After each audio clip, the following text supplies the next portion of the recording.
Dobar dan, poštovani gledaoci. 5 sati i 15 minuta. Vrijeme za još jedne čakule na programu radio televizije Budva. A sigurna sam da će u ovom razgovoru posebno uživati pripadnice ženskog pola. A biti muškarac u ženskom svijetu nije ni malo lako. Ističu mnogi pripadnici jačeg pola, ali stručnjaci tvrde da jedino muškarci vide pravu sliku kad smo mi žene u pitanju. Moda kao i šminkanje je nezamisliv dio današnjice, a pravi sagovornik na ovu temu je moj današnji gost, Damir Dado Tiganj. Dobar dan i dobrodošao u Čakule. Dobar dan, hvala na najavi. Lijepa teza, lijepo ste to pročitali. Istina, mada se ja lako snalazim u ženskom društvu. Pa hvala puno. Evo i na startu da pohvalim styling s obzirom da je moda tvoja velika ljubav i da negdje gajite posebnu emociju kada je stil u pitanju i da ste stilista po profesiji, možemo da tako kažemo, pored svih ovih profesija koje imate. Da li se posebno pripremate za emisije kada je styling u pitanju? Pa za sve se posebno pripremam i kada je svakodnevnica u pitanju volim da se pripremim. Danas crno, poseban detalj, ovaj šal koji mi je jako drag. Ne znam da li sam sad bubicu malo pomjerio. Inače mi je to uspomena od djeda. Tako da mi je jako drag i jako se lijepo osjećam u njemu i siguran sam da će zahvaljujući njemu naš razgovor danas ići u pravom toku i da će biti te dosta pozitivne energije. Da, ne sumnjam u to svakako. Dakle, jedan si od najuspješnijih frizera i šminkera u Crnoj Gori i već 15 godina se baviš ovim poslom. Pročitala sam i to naravno da si pored toga i svestran umjetnik, stilista, model, završio si filozofski fakultet. Filološki i predavao si maternji jezik. Pa kako uspiješ sve te djelatnosti da negdje pomiriš i kako si se zapravo opredijelio za šminkanje i za ovu tvoju profesiju kojom se sada baviš? Pa sve spada u umjetnost. A mene umjetnost negdje privlači. I ta književnost, i ta moda, i ta šminka, i frizura, sve je to umjetnost. Samo u različitim granama. I onda ako imate dobro polazište, ako vam je temelj umjetnost kao baza i kao osnova, onda je sve lako. Samo je bitno da pronađete smjerove i da lagano koračate tim putevima. A je li teško biti šminker u Crnoj Gori? Kako ljudi gledaju na to što se muškarac bavi šminkanjem? Pa nije teško. Sve zavisi kako samog sebe doživite. Postoji dosta žena koje rade muške poslove.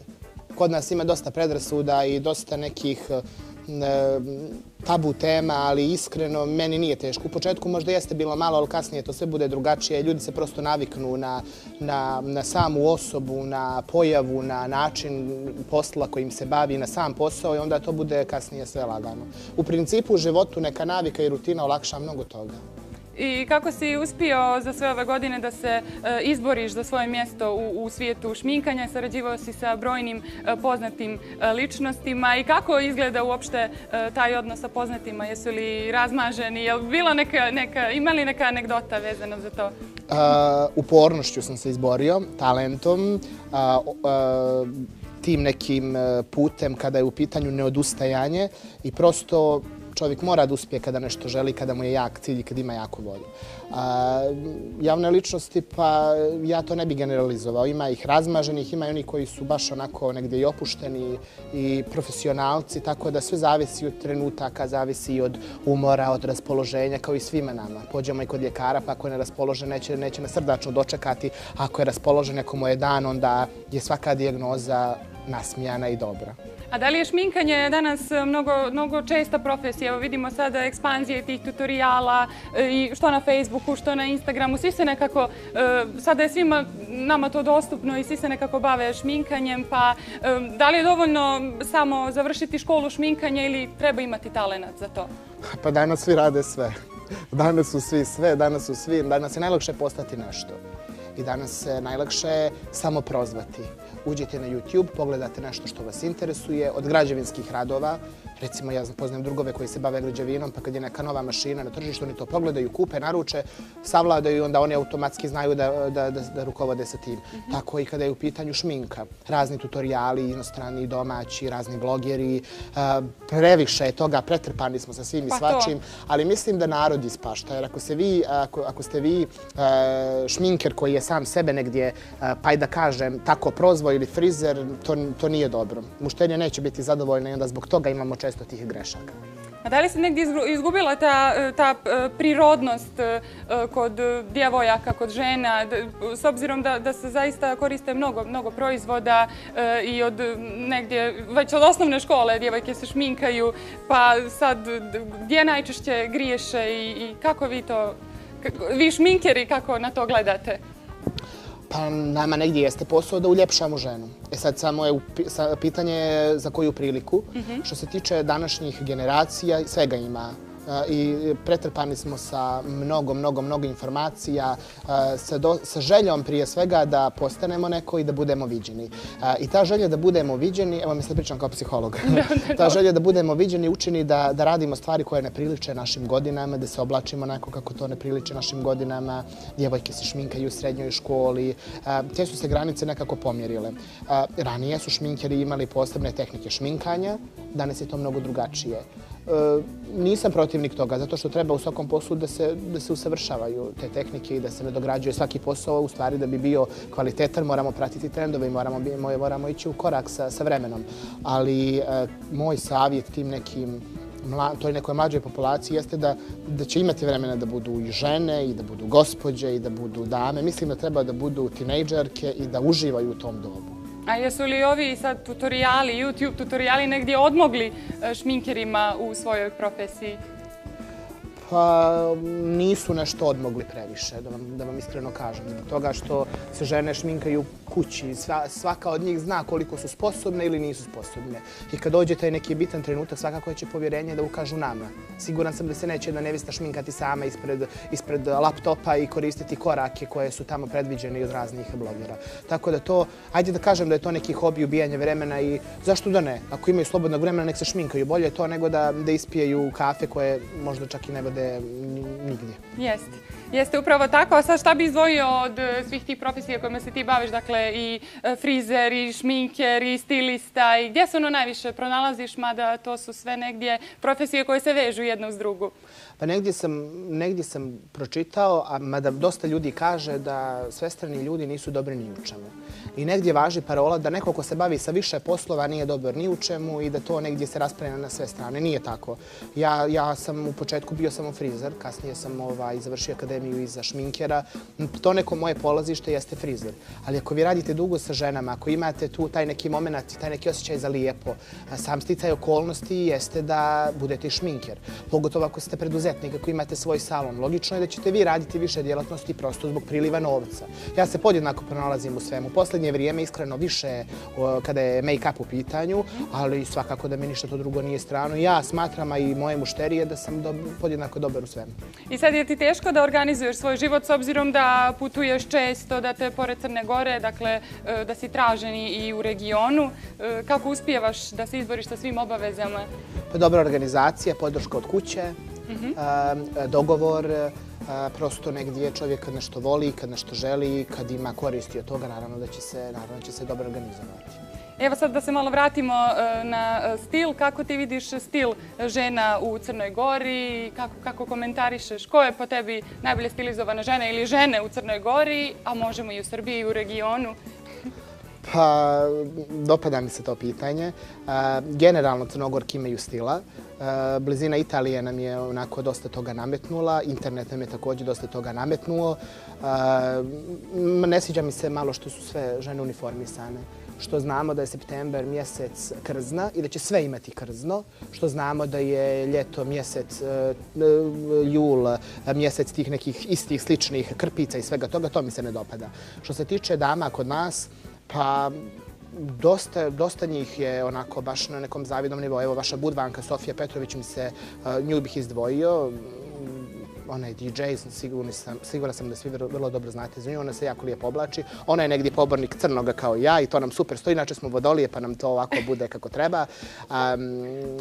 Pomenuo bih jednu blogerku, Anu Đoković. Većina njih je čulo za nju, zovu je žena hrabrost, ja tako i mislim. Ona ima jako dobar stil, jako se lijepo oblači, inače je farmaceut, pa tako daje jako dobre recesije kada su u pitanju ti neki preparati, kozmetički, medicinski i tako dalje, tako da bih nju izdvojio. A kada je u pitanju Srbija, Sanja Ćulibrk. voditeljka Grand, koja je prava dama, zna kad, šta treba i kako, pravi novinar i eto nju bih negdje izdvojio jer je ona meni negdje oličenje ljepote. A kada je u pitanju svjetska scena, znam da voliš Moniku Bellucci. Da, volim Moniku Bellucci, ona je negdje već od malena bila neka moja muza i na početku ovoga mog posla negdje sam želio da sve neke, da žene nekako, ako mogu, uslovno rečeno namontiram da budu kao Monika Bellucci, sam svjestan da je jedna Monika Bellucci, da je mogu samo gledati na TV-u. E sad, ti često učestvuješ i u snimanju spotova, je li tako? Tako Kako je. ti izgleda, odnosno kakvih spotova, šta sve snimaš? Pa ja sam neko ko radi šminku i frizuru kada su u pitanju muzički spotovi pjevača i pjevačica iz Crne Gore i Srbije, većinom iz Srbije. Obično to bude ljeti kada su atraktivne te neke destinacije, plaže i tako dalje, pa onda dođu u Crnu Goru da snime spotove. Radim kao šminker, frizer, nerijetko kao organizator kada su u pitanju te neke lokacije. Budući da dobro poznajem Crnu Goru, pa i ja dam poneku ideju gdje bi to mogli da pođemo. Tako da baš evo, ljeto koje je iza nas je bilo dosta uspješno kada su u pitanju ti spotovi. Obično su žene, ali izdvojio bi Georgija Kovačevića, mladu Pinkovu zvijezdu, čiji sam spot radio, styling, šminku i frizuru i zaista jedan lijep spot, eto, ko ima vremena može da pogleda. Eto sad kad si naravno pomenuo i šminku, da se vratimo na tu temu, držiš i školu šminkanja, je li tako? Ima puno polaznika, pretpostavljam. Tako je, u baru imam modni atelje gdje radim kao frizer i šminker, također imam i školu šminkanja, radim u grupi individualno. Ima dosta ljudi koji su zainteresovani, dosta djevojaka pohađa tu školu. Radi se o mjesečnoj i tromjesečnoj školi. Naravno, zavisi sve od toga koliko one znaju, koliko umiju, koliko žele, šta žele da postignu i tako dalje. Tako da pohvalio bih se sa tim, u svakom slučaju pozitivne reakcije na to. A koliko se vrijeme kada si ti počeo da se baviš šminkanjem razlikuje od ovog današnjeg? Eto da povučemo neku paralelu. Pretpostavljam da ima puno razlika, puno proizvoda se pojavilo na tržištu. Ja sam počeo u Španiji. Akademija u Španiji koju sam ja završio se negdje vodila njujorškom starom školom. A ljudi, žene iz Njujorka, su poznate po tome da se dugo šminkaju, a da se malo našminkaju. I sam proces šminkanja jeste da se ta šminka ne vidi. Ja sam tako učio da šminkam, da žena bude lijepa, da se žena uljepša, da se istakne njena prirodna ljepota, međutim danas je drugačije. Danas, čak sam vidio jedan klip na Instagramu kako jedna kineskinja ima gotovu paletu gdje samo onako glavu umoči i onda, ne znam, to ste vjerojatno i vidjeli, i onda je to sve gotovo. I danas je to tako, neka maska. Rekao bih da je to maska, da je baš dosta šminke se koristi, dosta slojeva, pa su sad moderno i to konturisanje, pa highlighteri, pa to ranije nije bilo. Ranije su se samo te neke nepravilnosti na licu ispravljale. To što nije lijepo bi se ovako popravilo i to je to. Više sam za to šminkanje, više oduzima vremena, više morate imati smisla, a sad onako imam osjećaj kao da krečimo, bukvalno, kao da stavljamo fasadu na lici. To onako bude malo teško, lijepo izgleda svakako, ali nije toliko prirodno. A jel možeš da daš savjet našim gledateljkama kako treba da se našminka žena na dnevnom nivou i za neku večernju priliku? To, pretpostavljam, naravno zavisi i od godina i od nekih sopstvenih afiniteta. Ne stoji svakom sve. Pa naravno ne stoji svakome sve, prosto zbog toga što prije svega prilike nisu podjednako važne, da kažem važne. Ajde da ih podijelimo po važnosti. Recimo za dan je potpuno normalno da ako žena ima normalan ten i neproblematičnu kožu, dovoljno je da stavi neku toniranu kremu, da izbalansira tu neku boju na licu, eventualno maskara, malo tog nekog bronzera ili rumenila, ruž i to je to. To je neki moj savjet za dan. Za uveče prosto zavisi od prilike, da li je neka elegantnija varijanta, da li će to biti neki smoky eyes ili će biti neka nude varijanta. Opet zavisi od fizionomije lica. Da li imaš krupnije, sitnije oči, punije usne ili manje pune, tako da sve zavisi od toga. A starije gospođe obično znaju i one da nekad pretjeraju sa šminkom, pa se vide i neki nedostaci. Ja u svom okruženju imam, kada su u pitanju starije gospođe, one koje se ne šminkaju i one koje se prešminkaju. I te žene starije koje se prešminkaju obično stavljaju neki drečav ruž, to je obično pink i tako dalje, vjerovatno da bi odvukle pažnju sa tih nekih sabora. Ja bih akcenat uvijek stavljao na onaj dio lica koji je najljepši. Ako imate lijepe oči, njih istaknite. Ako su vam usne možda malo tanje, njih onako neutrališite. Zato šminka i služi da ispravimo nepravilnosti, a ne da se maskira. Pa evo, ja sam napravila grešku, rekao si mi, nisam stavila bronzer, odnosno rumenilo na mjesto bronzera. Jel to Da, griješe to sam najčešće odmah žene? sam to zapazio u šminkernici. Pa bronzer se stavlja na jagodičnu kost, a rumenilo se stavlja na obraz. Zato je rumenilo. Ranije je oličenje ljepote bio svijetli put, rumeni obrazi, duge trepavice i crvene usne. Još i u narodnim pjesmama su tako žene opjevane. A danas žene izgledaju kao da ih je neko ošamario. Tako da nisam pobornik toga. Ti ne izgledaš, ti si jako lijepa, ne izgledaš kao da je neko ošamario. Bez obzira što je rumenilo, jako lijepo izgledaš. Hvala puno. Dobro, ja više volim svijetli ten, ali činjenica je da meni je to aristokratski i prefinjeno i više volim žene sa svijetlim tenom nego iskvrcane i tako dalje. Hvala puno. Iako imam nekad problem da nađem svijetli puder, odnosno puder koji... Posle emisije ćemo o markama, brojevima i tako dalje. Da, to ću prepustiti stručnjaku svakako. Da kažemo da je tvoja velika ljubav također i fotografija. Eto, pokazao si mi selfie kad si dolazi ovdje. Sam si se naslikao. Kako se rodila ljubav prema fotografiji? Imaš zaista puno dobrih fotografija u svojoj arhivi. Pa imam. Instagram je zaista jedna društvena mreža koja nas primorava da non stop izbacamo fotografije, da non stop budemo aktuelni, da sve to bude kako treba. Prosto Instagram je i društvene mreže su nas onako baš iscrpile. Ja se ne bih svrstao u taj koš jer ja baš volim modu, zbog mode volim slikanje jer volim da zabilježim to što sam obukao i na taj način se i fotografišem. Rekli su mi da sam fotogeničan. Prijateljica Danka Uljarević-Baljević me u sve to, da kažem, uvukla, zato što je ona smatrala da ja treba da budem model, pa sam sa 19 godina i radio jednu kampanju za tursko tržište za sočiva, sve zahvaljujući njoj, tako da volim da se, danas svi vole da se slikaju. Danas djeca mala kažu selfie, slikajmo se, više svako od nas šta to znači. Tako da volim to kad vidim da to lijepo ispadne, onda siguran sam da to ne izgleda lijepo, da to ne bih volio, da ne bih potencirao. A jel više voliš modne fotografije ili...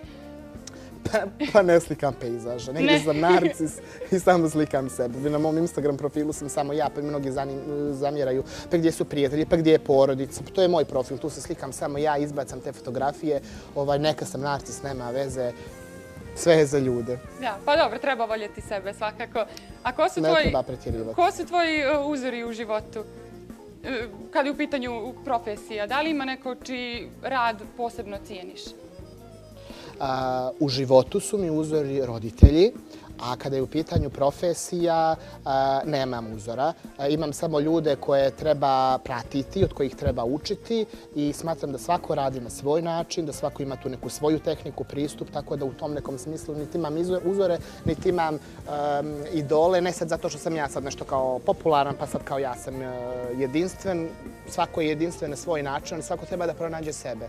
Jer posao se najbolje obavlja onda kad se radi iz srca, iskreno i na svoj način. Pa s obzirom da vodiš, da si javna ličnost i da imaš dosta medijske pažnje, eto čula sam i da ćeš možda se pridružiti nekom reality showu. Da li je to istina i pratiš li reality show? Šta misliš o tome? Primoran sam u posljednje vrijeme da pratim reality show. Imam pozive, u nekim smo pregovorima, nisam siguran da li ću ući. To je za mene jedna velika mašinerija, to je za mene mnogo iscrpljujuće, oduzimam dosta vremena, mislim da to dosta iscijedi ličnost, mislim da to uništi negdje i integritet i da prosto negdje čovjek da previše sebe. Ne volim da dam previše sebe uopšte u životu, sve volim da onako doziram, da sve bude onako kako treba. Mislim da je reality show dobra reklama i da reality show donese ko umije. Mislim da može dosta toga pozitivnog da izvuče iz toga, ali trenutno reality show koji su kod nas su prešli sve granice i nisam siguran, budući da mi je temperament ovakav kakav jeste, nisam siguran da bi to se tako prošlo tamo mirno i baš kako treba. Da. A kakav je tvoj komentar na uopšte ove programske sadržaje? Pratiš li televiziju? Šta najviše voliš da gledaš? Rijetko pratim televiziju. Primoran sam da nam je na TV-u sad non stop su crtači. Pikabu najviše gledamo, inače taj nam je program sad onako najbitniji. Volim neke više istraživačke emisije, volim Discovery, volim TLC emisije. Ponekad pogledam i neki reality show i sve to što se dešava kod nas, prosto jer moram da budem u toku sa svim tim. Generalno ne gledam previše, to će jezik napraviti, previše televiziju, ali zato telefon je 24 sata za mnom. A kako najčešće provodiš slobodno vrijeme? Evo sad si u Budvi, hvala što si izdvojio vrijeme za našu emisiju. Svakako, dolaziš i često? Pa evo sad sam u Budvi, posle emisije ću vjerovatno s tobom poći na kafu. Evo pijemo čaj. Da, evo pijemo čaj, tačno. Pa slobodno vrijeme provodim sa prijateljima, sa porodicom, volim da pročitam neku dobru knjigu, volim da generalno se bavim sobom. Sad već mnogo manje idem u teretanu, ranije sam mnogo više posjećivao teretanu, sad sam malo to batalio, tako da eto to ste neki. Da, čekala sam da to pomeneš, pošto je zaista interesantno da si uspio da spršaš 30 kila. Na koji način? Šta je recept? Smršao sam 30 kila za godinu dana, recept ću prodati. Tako da svi oni koji budu htjeli da saznaju kako sam to uradio, šalim se. Disciplina, stara narodna probuši kašiku, to sam naučio, to sam i uradio, trening, fizička aktivnost. Nemamo fotografije da pokažemo kako si izgledao prije. Hvala Bogu, vidim da si dosta fotografija i u pokrivalicama stavila. Drago mi je što tu nema moje fotografije prije i poslije, jer nisam siguran koliko bi me ljudi prepoznali prije. Zaista svaka čast, treba tu stroga disciplina i teretana, kao što si rekao. Tako je, teretana. Fizička aktivnost u svakom slučaju. Da li je to teretana, da li je to džogiranje, da li je to uglavnom trošenje kalorija i to je to. Dobro. Kada su u pitanju neki planovi za ubuduće, na što ćeš se fokusirati? Imaš i već puno nekih obaveza u narednom periodu? Šta te to očekuje? Na profesionalnom planu, naravno. Pa pored salona koji vodim i držim u baru i pored svih svojih klijenata s kojima imam zaista lijepu saradnju, naravno, moje putovanje za Srbiju, jer gore radim na jednoj televiziji kao šminker. Hvala Bogu pa mi on izlaze u susret pa se dogovaramo oko termina. Dosta muzičkih spotova, dosta kampanja. Tako da u svakom slučaju u domenu šminke, frizure i svega toga ostajem. Volio bih da to negdje bude i književnost, ali nam je situacija u državi takva da i magistri jezika i da prosto profesori nisu u stanju da se zaposle i sa moje generacije, evo možda sam prešao na temu onako naglo, ali iz moje generacije možda 2% ljudi se bavi tim poslom. Svi smo mi negdje u nekim drugim branšama i prosto sad negdje svoje dijete sutra da kad me neko pitao da posavjetujem, ne znam da li bih mu rekao da studira ili bih ga posavjetovao da se bavi nekim zanatom, jer smo zaista u nekoj nezavidnoj situaciji da prosto negdje ne može čovjek da egzistira ako zavisi od države. Ali ljubav prema književnosti je tu. Šta voliš da čitaš? Evo imamo i knjige. Da, slažu mi se uz outfit. Slaže se, jeste. Nalaziš i vremena slobodnog za čitanje knjiga? Pa nađem. Ne, previše. Bio bih sad, lagao bih kad bih rekao da puno čitam. Rijetko, ali kad počnem da čitam dok ne završim ne odustajem. Prosto negdje zbog vremena. Volim da čitam. U početku je to bila beletristika, sad su to već neke druge teme. Volim sad malo više i te neke naučne radove da čitam. Volim i o jeziku. I moj diplomski rad se bavio samom tom jotovanom varijantom u medijima. Tako da volim više da istražujem. Mnogo više volim da istražujem nego da čitam nešto što je neko drugi napisao. Jeste, zaista lijepo. Htjela sam naravno da pitam, pošto si rodom iz Nikšića, da li stigneš da odeš malo do Nikšića ili si sad sa stalnim prebivalištem u Baru? Već 3 godine sam u Baru. Mogu reći da više roditelji dolaze kod nas tu. Nemam previše vremena. Trudim se da kad god imam vremena da pođem tamo, ali mi negdje oduzima zaista dosta obaveza, pogotovo kad radite takav posao, pa ste nekad i po 10 sati u salonu, pa zaista jeste, imam plus što sam sam svoj gazda, što se kaže, pa mogu i da isplaniram to i onda kad to isplaniram pođem. Ali nekako trbuhom za kruhom i samo posao negdje je malo to i zabranim. Da, kad sam čitala tvoje neke intervjue, vidjela sam ispod komentare, sve same pohvale, ljudi te zaista vole i cijene tvoj rad. Šta kažu tvoji prijatelji i kolege? Apropo tih komentara, ja sam iznenađen. Hvala svima. iskreno ne znam otkud to, baš imam dosta intervjua. U početku nije bilo tako, u početku su zbivali ljudi šale na moje prezime, pa mi je to bilo zaista interesantno. Pa onda ljudi dosta imaju predrasude, pa ko sam, pa šta sam, pa otkud ja, pa zbog čega toliko. Međutim, posljednji intervju koji sam dao za kolektiv.me me baš onako iznenadio. Baš zaista pozitivnih komentara i imponuje mi. Što se tiče prijatelja, imam podršku u svakom slučaju, razumiju me, zato su i prijatelji. Jeste, i zaista i drago mi je zbog toga. I eto, s obzirom da si svestrana ličnost, ti si u neku ruku i moj kolega, bavio si se voditeljstvom, jel' tako? Jel' tako? Tako je. Vidim da si baš informisana. Pa da, trudim se. Svaka čast. Jeste, probao sam se na jednoj televiziji, sve je to sad na tom nekom stand-by-u. Pronalazim se u tome, volim to. Kao što malo čas rekoh, volim da istražujem kada je u pitanju čitanje, pa samim ti vjerovatno volim i to neko istraživačko novinarstvo. Volim kameru, volim razgovor sa ljudima. Jeste, imam snimljenu emisiju jednu, da nazovemo pilot emisija, koja se bavi modom, koja se bavi tim nekim interesantnim temama, aktuelnim, popularnim, sa gostima koji su aktuelni, tako da nikad se ne znam. Kod mene je sve negdje spontano. To i volim.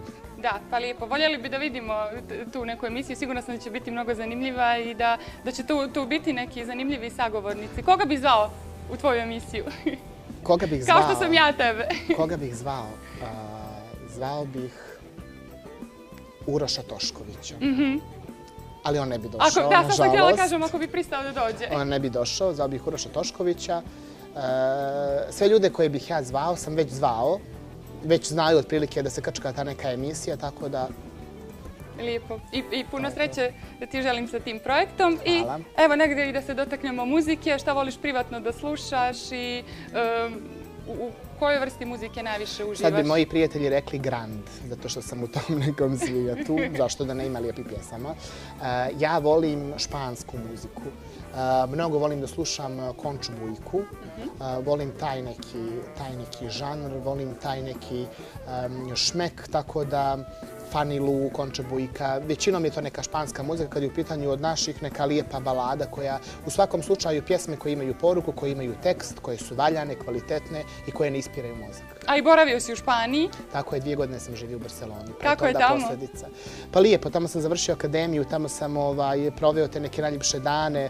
Imao sam problem kad sam došao iz Španije, razmišljao sam na španskom jer sam tamo samo pričao na španskom. Sad, nažalost, nemam sa kim toliko da taj jezik njegujem, ali uvijek se rado vratim u Španiju. Imam zaista dosta prijatelja tamo, odgovara mi taj njihov temperament, tako da super. Čak me nekad i miješaju sa Špancima. Da, a koliko često putuješ van regiona, mislim negdje na neku svjetsku destinaciju i da li bi volio da posjetiš neki poseban grad?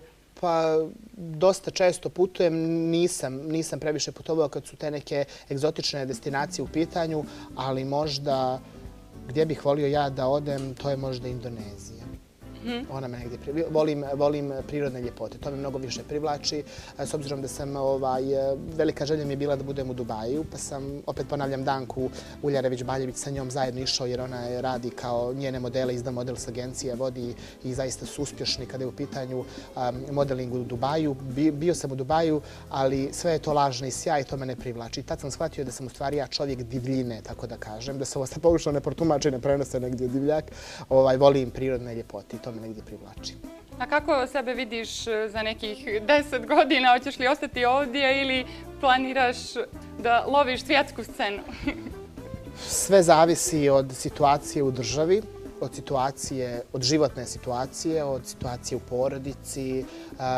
Imam jako velike ambicije, imam jako velike ciljeve. Vidim sebe kao nekoga ko će prije svega svoje znanje prenijeti nekome. E sad, da li je to u pitanju književnost, ili je to u pitanju moda, ili je to u pitanju make-up, u svakom slučaju ova škola šminke koju sam započeo u stvari ima za cilj to da nekome prenesem znanje i mislim da bih jako volio da moja misija na zemlji bude da prenesem nekome nešto što sam ja savladao, naučio onako iskreno i bez ikakvih loših namjera. I kako te mogu kontaktirati sve one zainteresovane žene koje žele baš da ih ti uljepšaš? Ajde sad da ne dajem broj telefona u emisijima, da idem uživo, mogu da kažem šta hoću. Ali voliš društvene mreže, je li tako? Volim društvene mreže, Dad 0 Oficial, to mi je moja stranica, moj profil gdje mogu ljudi da mi se obrate ili profesionalna stranica Authentic Dado Studio i to je to. Ja želim da ti se ostvare svi snovi, sve najbolje u budućoj karijeri. Hvala puno što si bio moj gost u Čakulama. Eto, zaista mnogo tema za razgovor sa tobom i nadam se da se vidimo još nekom drugom prilikom. Biće ih, sigurna sam. Ja se nadam. Hvala na pozivu. Zaista je ovdje kod vas prijatno. Čaj ćemo popiti posle emisije jer od priče nismo stigli. Ali u svakom slučaju ja vama želim mnogo uspjeha u poslu i radu i ostanite tako lijepi, nasmijani i raspoloženi. Hvala puno. Eto, poštovani gledalci, nadam se da ste uživali u još jednim Čakulama. Vidimo se sutra u istom terminu. Budite lijepo raspoloženi i svakako ostanite uz program Radio Televizije Budva. Doviđenja.